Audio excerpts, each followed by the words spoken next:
기다리는 것은 참 힘든 일입니다. 우리의 인생 가운데 기다림이라는 의미를 하나님은 왜 부여하셨을까? 우리가 기다린다고 해서 모든 것이 좋은 결과를 가지고 온다라고 보장할 수는 없습니다. 또한 내가 기다림으로 인해서 모든 것이 불행한 결과를 가지고 오지도 않습니다. 내 기다림의 결과가 좋은 결과를 가져올 때도 있고 내 기다림의 결과가 아주 나의 기대와는 상관없이 나쁜 결과를 가져올 때도 있습니다. 오늘 우리가 읽은 본문은 기다림에 대해서 이야기하고 있습니다. 이 기다림의 시간이 어떤 사람들에게는 기대의 시간이 됩니다. 어떤 사람에게는 소망의 시간이 되기도 합니다. 그 기다림의 시간이 소망이 되는 사람, 기다림의 시간이 기대가 되는 사람, 그 기다림의 시간 자체가 행복한 사람은 반드시 좋은 열매를 가져오게 됩니다. 좋은 결말을 가져오게 되지만 어떤 사람들에게는 기다림의 결과가 좋은 결과를 가지고 오지 않습니다. 오늘 본문은 그 이야기를 하고 있습니다. 저와 여러분들이 오늘 본문을 통해서 함께 나눌 말씀의 제목 우리 한번 따라 하시겠습니다. 기다리는 시간의 행복. 기다리는 시간의 행복에서 우리가 기억해야 하는 첫 번째가 있는데 마음을 굳게 해야 합니다. 우리 한번 따라 하시겠습니다. 마음을 굳게 하자. 마음을 굳게 한다는 것은 내 마음이 흔들리지 않는다. 내 마음이 흔들리지 않는다 이 말이에요. 그럼 무엇에 흔들리지 않느냐? 내 마음이 어떠한 일에 대해서는 생각하지 않는 거예요. 이것은 반드시 지켜야 되는 거야. 이것은 반드시 지켜야 되는 거야. 할까 말까가 아니에요. 이것을 내가 해야 되나 말아야 되나 이것이 아니에요. 마음이 흔들리지 않는다는 것은, 마음을 굳게 한다는 것은 내 마음 흔들리지 않는다는 것은 내가 생각하기도 전에 그것은 반드시 지켜야 되는 것, 그걸 이야기하는 겁니다. 우리 본문 7절과 8절 우리 다 같이 한번 읽겠습니다.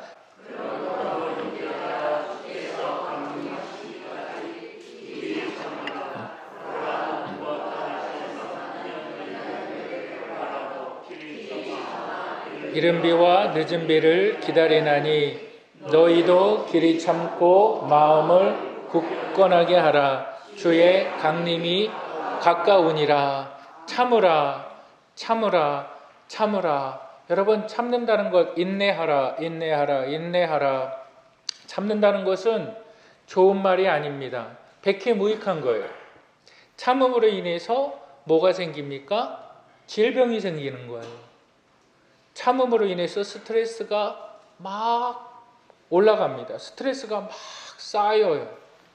내가 가정에서도 아내가 남편에게 참아야 되는 것이 있고, 또한 남편이 아내에게, 자녀들에게 참아야 되는 것이 있습니다. 여러분, 참는다는 것은 결코 좋은 것이 아닙니다. 참음으로 인해서 내 안에 계속적으로 독소 같은 것이 쌓여요.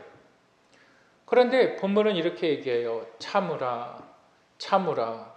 이렇게 이야기를 합니다. 그런데 어떻게 참느냐? 마치 농부가 땅에서 나는 귀한 열매를 바라고 참는 것과 같이 이른 비와 늦은 비. 이른 비는 봄에 내리는 비고 3월, 4월에 내리는 비고, 늦은 비는 10월, 11월에 내리는 비죠. 그러니까 늦은 비는 10월, 11월에 내리는 비는 이제 땅을 촉촉하게 적시면서 이제 내년에 농사할 수 있게끔 그걸 준비 작업을 하는 거예요. 그것을 누가? 하나님께서 이른 비와 늦은 비를 반드시 주신다. 그러므로 너는 참아라. 언제 비가 오지? 언제 비가 와서 내년에 뭘 심어야 되는데, 내년에 뭘 해야 되는데, 이제 이른 비를 기다려요. 비가 와야지 내가 추수를 잘 하는데 언제 비가 올까? 조급해하지 말라는 거예요. 참아라, 인내하라, 참아라, 인내하라. 그걸 예를 들어주는 거예요. 근데 참는 것은 좋은 것이 아니에요. 근데 너희들은 참아야 한다. 견뎌야 한다. 무엇을요? 믿음을 가지고 신앙생활하는 것. 내가 그리스도인으로서 하나님을 예배하는 것. 그건 참아야 되는 일이다. 하나님을 예배하는 게 쉬운 게 아니에요. 기뻐서 예배하는 게 아니에요. 즐거워서 예배하는 게 아니에요. 하나님 앞에 헌금을 드리는 거. 내가 돈이 100만 원이 생겼어요. 내가 돈이 1000만 원이 생겼어요. 기뻐서 드리는 것이 아니에요, 사실은. 드려야 되니까 드리는 거예요. 내 믿음이 그게 흔들리지 않는다는 거예요. 내가 생활이 어려운데 뭘 드리냐? 하나님 앞에 내가 경제적으로 어려운데 뭘 드리냐? 여러분, 참는다는 것은 쉬운 게 아니에요. 굉장히 어려운 거예요. 근데 주의 날을 위하여서 너희들은 참으래요. 그 주의 강림의 날, 주의 강림이라는 것을 우리가 눈여겨봐야 돼요. 주의 강림이라는 것은 예수 그리스도의 두 번째 재림입니다. 근데 왜 강림이라는 말을 썼을까요? 재림이라는 말, 강림이라는 말, 어떤 차이가 있을까요? 예수 그리스도께서 두 번째 강림하실 때는 나약한 인간의 몸으로 이 땅에 첫 번째 오신 것처럼 우리의 죄를 위하여서 예수 그리스도께서 십자가에 달려 돌아가시는 그 연약한 모습이 아니라는 거예요. 이제 예수 그리스도께서 강림하실 때에는 심판의 주로 오신다는 거예요. 예수 그리스도께서 강림하실 때는 주를 믿지 않는 모든 자들에게 심판의 주가 되셔서 심판하신다라는 거예요. 그러니까 예수 그리스도께서 오실 때에, 그 심판의 주로 오실 때에 참지 않는 자, 하나님 안에서 떠나간 자, 예수 그리스도께서 오실 때에 인내하지 않는 자, 마치 누구와 같이요? 도마와 같이요. 주의 품 안에서 떠나간 자들, 그들을 심판하신다. 누구와 같이? 하나님을 믿지 않는 모든 자와 같이. 성경은 예수 그리스도의 강림, 예수 그리스도의 두 번째 그 재림에 대해서 수없이 많은 구절들을 기록하고 있습니다. 여러분, 우리 사도행전 1장 11절을 한번 읽겠습니다. 이르되 갈릴리 사람들아 어찌하여 서서 하늘을 쳐다보느냐? 너희 가운데서 하늘로 올려지신 이 예수는 하늘로 가심을 본 그대로 오시리라 하였느니라. 어찌하여 너희들이 그냥 하늘을 서서 하늘을 쳐다보느냐? 예수 그리스도께서는 반드시 강림하신다. 여러분이 강림에 대한 성경 구절을 제가 주보 3면에 기록해 놨습니다. 여러분 이것을 한번 좀 보시고 또한 한 주간 이 구절들을 외우시기를 주님의 이름으로 권면합니다. 예수 그리스도께서는 반드시 강림하신다. 그런데 예수 그리스도께서 오시는데 어떠한 주로 오시느냐? 심판의 주로 오신다. 그는 우리의 심판의 주가 되신다. 이제 로마 병정에게, 로마 군인들에게 잡혀서 나약하게 그의 생명을 내어주신 분이 아니라 그는 모든 권세와 사망과 죽음의 권세를 이기신 그분은 이제 심판의 주로 오셔서 주를 믿지 않는 모든 자들을 심판하신다. 그렇기 때문에 너희들은 흔들리지 말아라. 그래서 본문이 얘기하는 것이 뭡니까? 마음을 굳건하게 하라 이 말이에요. 주님을 기다림에 있어서 인내하며 마음을 굳건하게 하라. 하나님을 예배하는 데 있어서 마음을 굳건하게 하라. 하나님을 예배하는 것이 흔들리지 말라 이거예요. 아, 오늘은 급한 일이 생겨서 오늘은 예배를 못 드리겠습니다. 아, 흔들리지 말라는 거예요. 내 생각에 타협하지 말라는 거예요. 그게 굳건하게 하는 사람들, 마음을 굳건하게 하는 사람들, 그 사람들의 모든 초점은 어디에 맞춰 있느냐? 주님께서 심판해 주러 오신다. 그러한 사람들이 심판을 면하게 된다 이 말이에요. 그러한 사람들이 심판을 받지 않는다. 어떤 사람들이요? 마음을 굳건하게 하는 사람. 여러분, 우리는 생각에 따라 움직일 때가 참 많이 있습니다. 이렇게 할까 저렇게 할까. 그래서 내가 좋은 결정을 내려서 그 결정대로 따라갈 때가 굉장히 많이 있습니다. 그런데 마음을 굳건하게 한다는 것, 그러니까 마음이라는 것은 생각 위에 있는 거예요. 마음이라는 것은 흔들리지 않는다는 거예요. 내가 하나님께로부터 구원함을 받은 하나님의 사람이라면, 내가 하나님께로부터 구원함을 받은 하나님의 사람이라면 하나님을 예배하는 것, 하나님을 찬양하는 것, 하나님께 드리는 것, 하나님께 나아가는 것, 모든 것에 있어서 흔들림이 없는 사람들, 그런 사람들이 주의 강림을 기대하는 사람들. 그 결과가 뭐예요? 그 결과가 너희는 심판받지 않는다. 그 결과가 뭐예요? 우리에게 아름다운 거예요. 그 결과가 뭐예요? 우리에게 참으로 소중하고 우리에게 참으로 귀한 가치 있는 거예요. 여러분, 신앙생활을 한다는 것이 쉽지 않습니다. 신앙생활 한다는 것이 참 어렵습니다. 어려운 가운데에서 여러분들은 지금 이 자리를 채우고 계신 거예요. 잘 견디어 오신 거예요. 때로는 흔들릴 때도 있어요.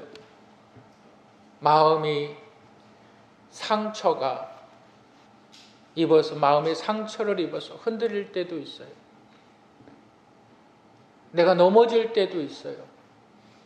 또 믿지 않는 주위의 사람들, 그들이 잘 되는 모습을 보면 나는 하나님을 열심히 예배하고 섬기는데 믿지 않는 사람은 정말 떵떵거리고 돈도 더 잘 벌고 더 잘 사는 것 같아요.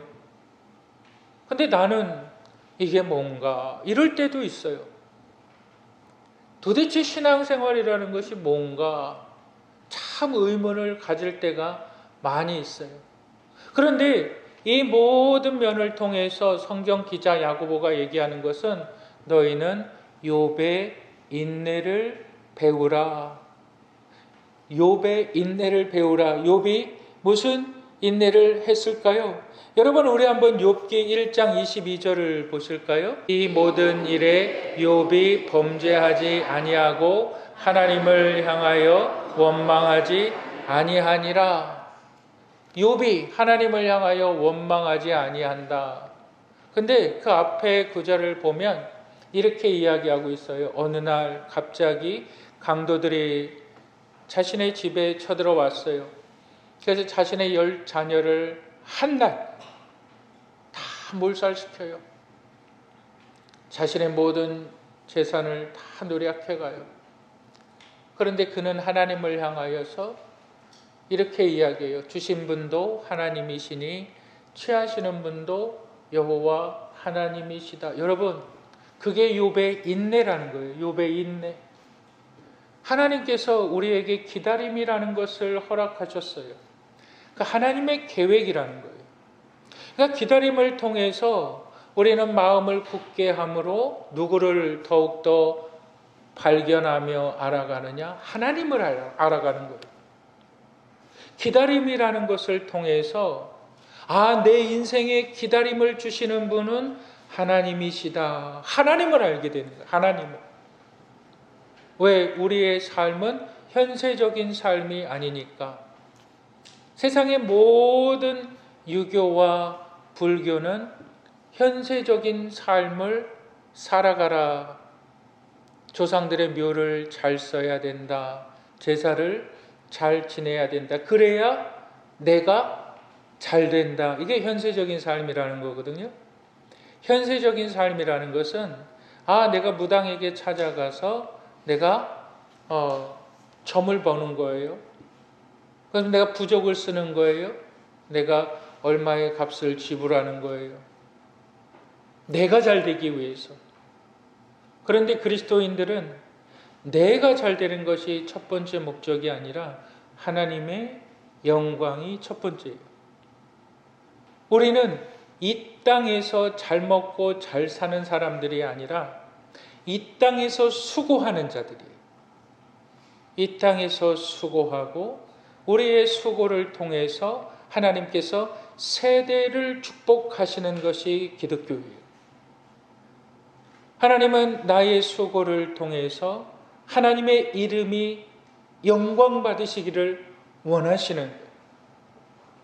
그것이 우리가 참아야 되는 이유고 우리가 인내해야 되는 이유고 우리가 기다려야 되는 이유입니다. 어떠한 결과를 가지고 올까요? 아주 아름다운. 여러분, 우리의 기다림의 모든 시간들이 하나님의 계획이다라는 것을 우리가 생각한다면 우리의 기다림의 끝은 하나님의 축복이다라는 사실을 여러분 믿으시기를 주님의 이름으로 축복합니다. 기다림의 시간의 행복에서 우리가 두 번째 기억해야 되는 것이 있는데 우리 한번 따라 하시겠습니다. 원망 없이 살자. 원망 없이 살자. 원망 없이 사는 것. 너희가 이제는 하나님의 원대한 계획을 말씀해 주시고 이제 그 원대한 계획 속에 이제 너희의 하루하루의 삶의 구체적인 방향을 성경이 제시해 주고 있는데 너는 하나님께서 이렇게 너의 인생 가운데 기다림이라는 원대한 계획을 넣으셨다. 그리고 그 결과가 아름다워지고 좋은 열매, 선한 열매, 심판을 받지 않는 열매를 맺기 위해서는 이제 구체적으로 너는 이렇게 살아라. 어떻게 살아라? 원망 없이 살아라. 여러분, 원망이라는 것은 뭘까요? 원망이라는 것은 내 불만족이라는 거예요. 내 불만족. 원망이라는 것을 우리가 구체적으로 이해할 필요가 있어요. 내 삶의 원망이라는 것이 뭘까? 내 삶의 모든 것이 불만족인 거예요. 남편도 불만족스러워요. 아내도 불만족스러워요. 자식도 불만족스러워요. 모든 것이 불만족스러워요. 그러니까 불만족스러우니까 누구 탓을 하느냐? 남 탓을 하는 거예요. 아내는 누구 탓? 내가 이렇게 힘들고 내 삶이 이렇게 어려운 건 남편 탓이라는 거예요. 부모 탓이라는 거예요. 자식 탓이라는 거예요. 그게 원망이라는 거예요. 우리가 아까 욥의 고백을 들어봤지요? 욥은 이 모든 일에 있어서 원망하지 아니하였더라 이렇게 이야기하고 있는 거예요.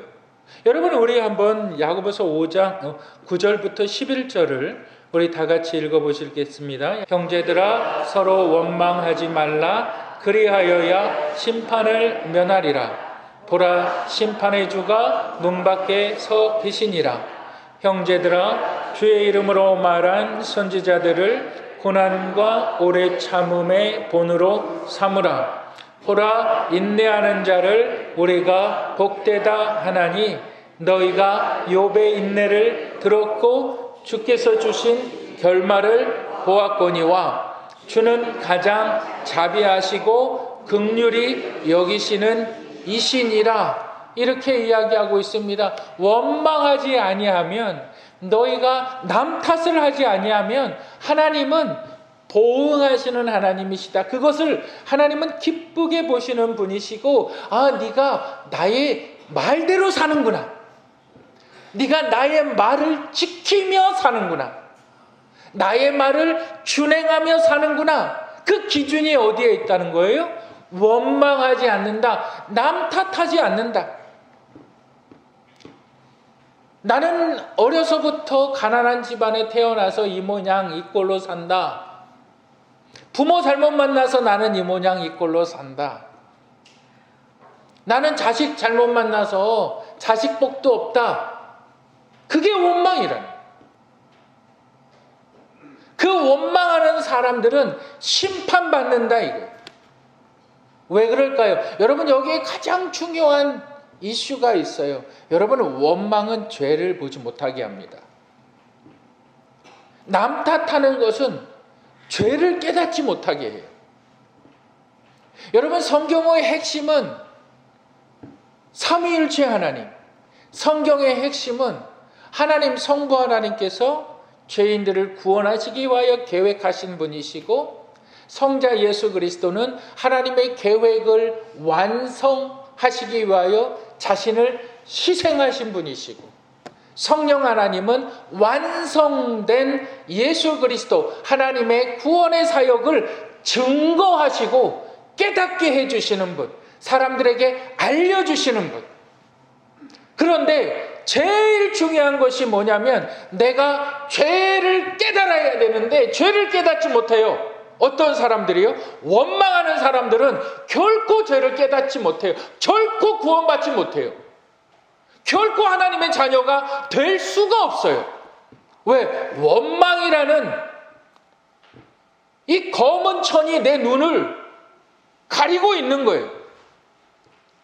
내가 죄를 졌어요. 질 만한 이유가 있는 거예요. 그런 사람들은 내가 나쁜 일을 했어요. 누가 봐도 나쁜 일이에요.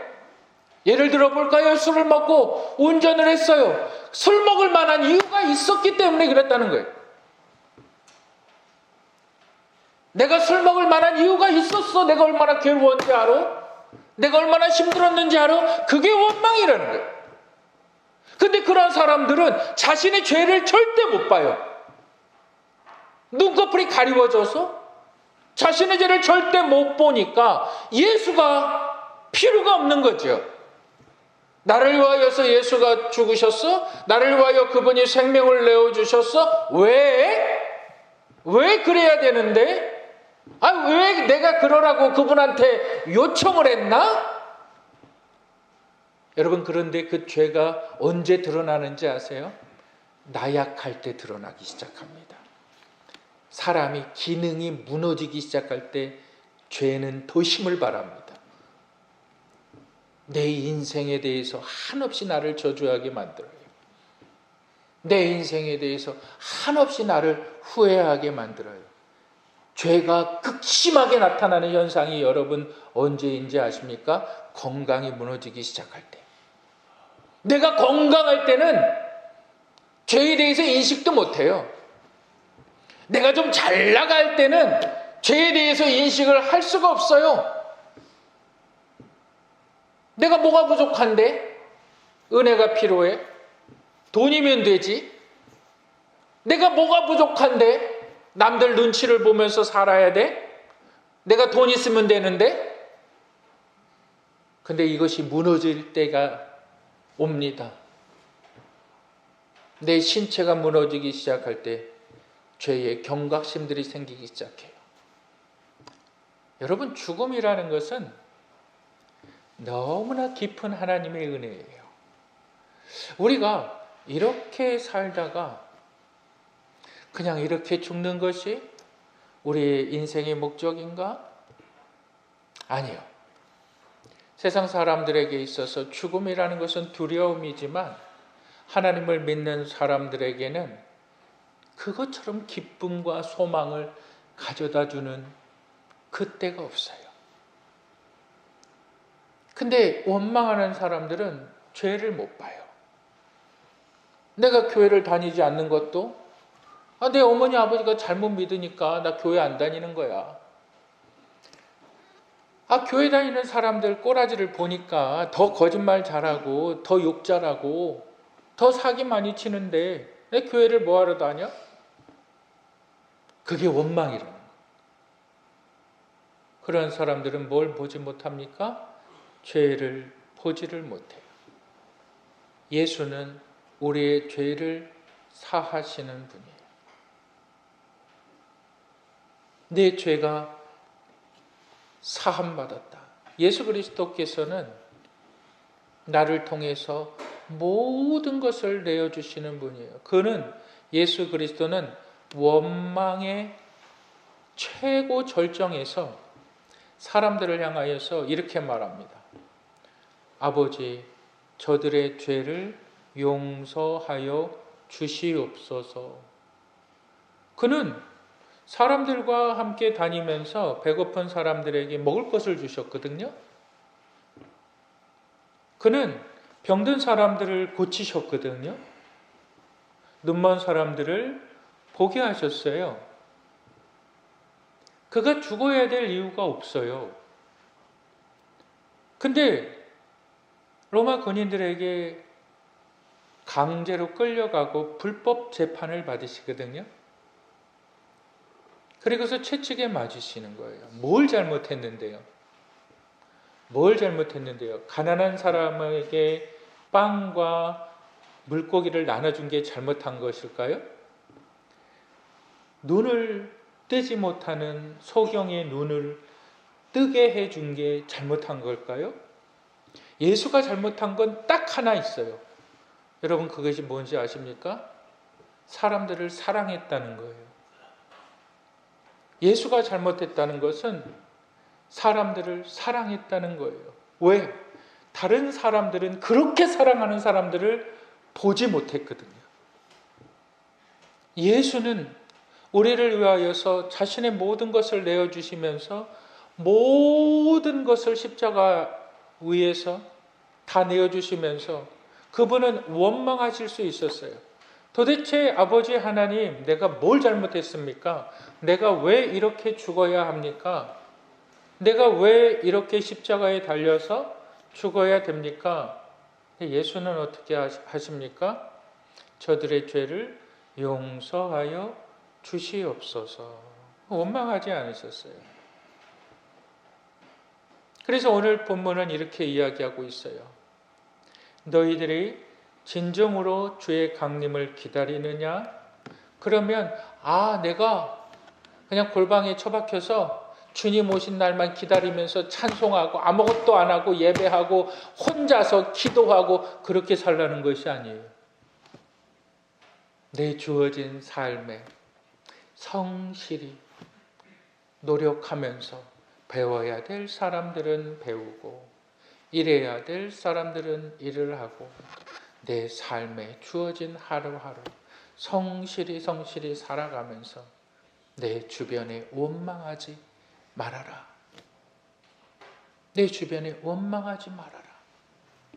부모를 원망하지 말고 자녀를 원망하지 말고 주님을 기다리는 사람들은 그렇게 기다려라. 이 말이에요. 그러면 우리 주님께서 오신다. 그런데 이렇게 이야기하고 있어요. 이렇게 주께서 주신 결말을 보았거니와 그 결말이 뭐예요? 욥이 주를 향하여서 원망하지 아니하였다. 그 결말을 미리 보여주셨잖아요. 여러분, 어떤 분들은 이렇게 생각을 해요. 욥이 하루아침에 10자녀를 다 잃어버렸어요. 모든 재산을 다 강도에게 빼앗겨 버렸어요. 근데 하나님께서 원망하지 아니하니까 하나님께서 덤으로 10자녀를 더 주셨어요. 그리고 하나님께서 재산도 더 많이 갖게 해주셨어요. 여러분, 성경을 그렇게 읽는 사람들이 있어요. 너무 잘못 읽는 거예요. 그것이 뭐냐면 하나님께서는 빼앗아 가시는 분도 하나님이시고 주시는 분도 하나님이시라는 거예요. 하나님은 어느 날인가 모든 자녀들을 다 죽이실 수도 있는 분이시고 하나님께서는 모든 자녀들을 새롭게 태어나기도 하시는 분이시다. 하나님은 그래서 창조주이시고 그래서 절대자이시고 그래서 생명의 주관자이시다라는 거예요.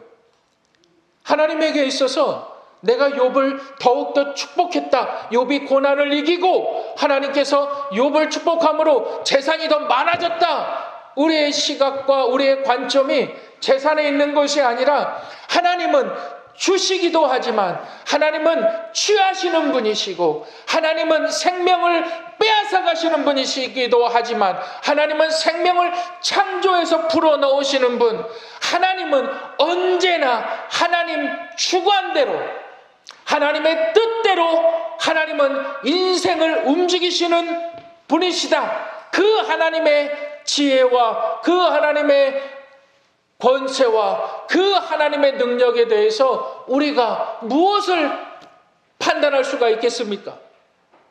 이제 그 하나님께서 그 아들을 보내실 때에 그 예수는 어떠한 예수로 오느냐? 사랑의 주가 아니에요. 그 예수는 어떠한 분이시냐? 심판의 주예요. 너 원망하며 살았지? 너 원망하며 살았지? 원망하면 죄 용서를 못 받는데, 죄 용서를 받을 수가 없어요. 너 원망하며 살았지? 너 자식을 원망했지? 너 부모를 원망했지? 남편을 원망했지? 네가 심판을 면치 못하리라. 그러나 마음을 굳게 하는 사람들, 원망하지 않는 사람들, 하나님을 예배하는 사람들, 그 사람들에게 주의 자비하심과 주의 긍휼하심이 영원토록 함께하리라. 여러분, 그래서 기다리는 자들에게는 행복의 열매가, 영원한 행복의 열매가 주어지는 것입니다. 여러분들의 하루하루가 진정으로 원망하지 아니하며 주의 약속을 기다리는 분들이 되시기를 주님의 이름으로 축복합니다. 우리 함께 기도하겠습니다.